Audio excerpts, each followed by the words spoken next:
శుభమస్తు. ఓం నమః శివాయ.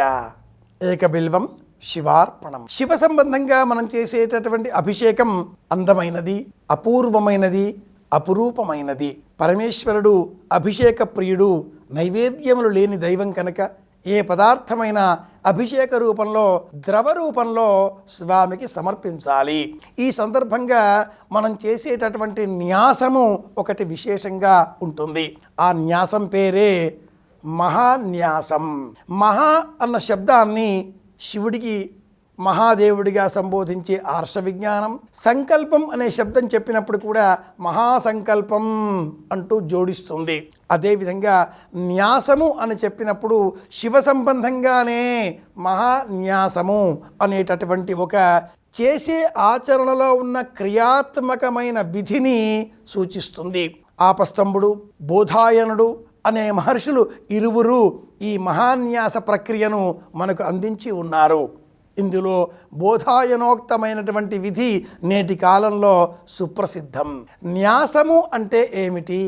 న్యసించుట, ఉంచుట అని అర్థం. విశ్వమంతా ఆవరించిన ఆ శివశక్తిని రుద్రస్వరూపంగా గ్రహించేటటువంటి తరుణంలో ఆ రుద్రతత్వాన్ని, శక్తిని మనలోనికి, మన పైకి ఆవహింపజేసుకోవడమే మహాన్యాసం. ఓంకార మంత్ర సంయుక్తం నిత్యం ధ్యాయంతి యోగినః అనే శ్లోకంతో ప్రారంభమై ఈ మహాన్యాసం తన్మే మన శివ సంకల్పమస్తు ఇలా కొనసాగుతుంది. మహాన్యాసంలో ప్రధానముగా 5 విభాగాలు ఉంటాయి. మొదటి విభాగం పంచముఖ ధ్యానం.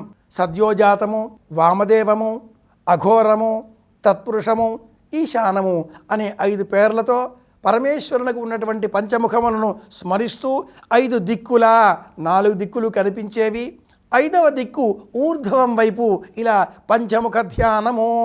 ఇది మొదటి మెట్టు. రెండవ మెట్టులో పాదాది కేశాంతము అంటే పాదముల బొటనవేలు చివరి నుంచి శిఖ చివరి వరకు, అలాగే శిఖ చివరి నుంచి పాదముల వరకు ఇలా అనులోమ విలోమ పద్ధతులలో 24 భాగాలలో శిఖాస్థానే రుద్రాయ నమః, శిరస్థానే రుద్రాయ నమః, లలాటస్థానే రుద్రాయ నమః, హృదయస్థానే రుద్రాయ నమః, కంఠస్థానే ఇలా సమస్త దేహ భాగాలలో రుద్రస్వరూపాన్ని ఆవహింపజేసుకోవడం ఇది రెండవ భాగం. మూడవ మెట్టుగా హంస హంస పరమహంస సోహం హంస సోహం హంస హంస హంసాజ విద్మహే. ఈ దేహాన్ని నడిపించేటటువంటి దివ్యమైనటువంటి శక్తి, ప్రాణశక్తి, అది రుద్రుడు, అది శివుడు. దేహంలో శివుడు లేకపోతే ఈ దేహం శవం, దేహంలో శివుడు ఉంటే ఈ దేహం శివం. ఈ తత్వానికి ప్రతీకగా 3వ స్వరూపం, ఇది 3వ మెట్టు. ఇక్కడ జపం చేయవలసి ఉంటుంది. 4వ మెట్టుగా ఆ స్వామిని స్మరించేటటువంటి నేపథ్యంలో ఆ నుంచి అహా వరకు ఉండేటటువంటి 16 మహాప్రాణాలతో రుద్రతత్వాన్ని 8 దిక్కులు 8 దిక్కులు అని వెరసి, అదే ప్రకారంగా దశ దిక్కులు అనేటట్లుగా బీజాక్షరములతో సంపుటీకరణ మార్గంలో ఆ స్వామిని దేహమంతా కూడా ఆకర్షించి, ఆవేశింపజేసి, ఆవహింపజేసి శరీరాన్ని బలోపేతం చేసుకోవడం ఇది 4వది. చివరిది 5వది తన్మే మన శివ సంకల్పమస్తు. యో వేదాదౌ స్వర ప్రోక్తో వేదాంతే చ ప్రతిష్ఠితః.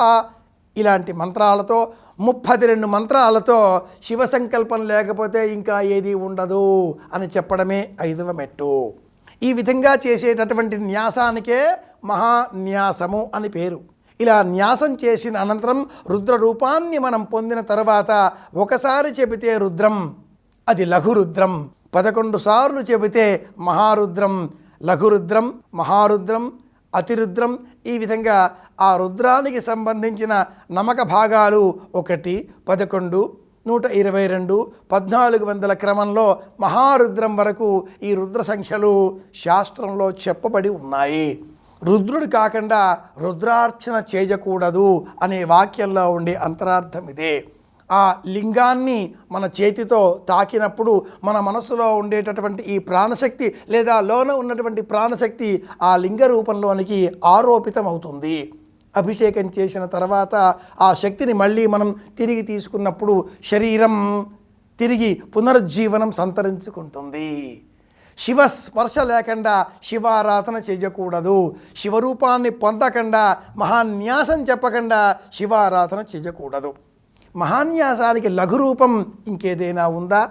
లఘున్యాసం అంటే ఏమిటి తెలుసుకుందాం. మళ్ళీ రేపు కలుసుకుందాం. శుభమస్తు. ఓం నమః శివాయ.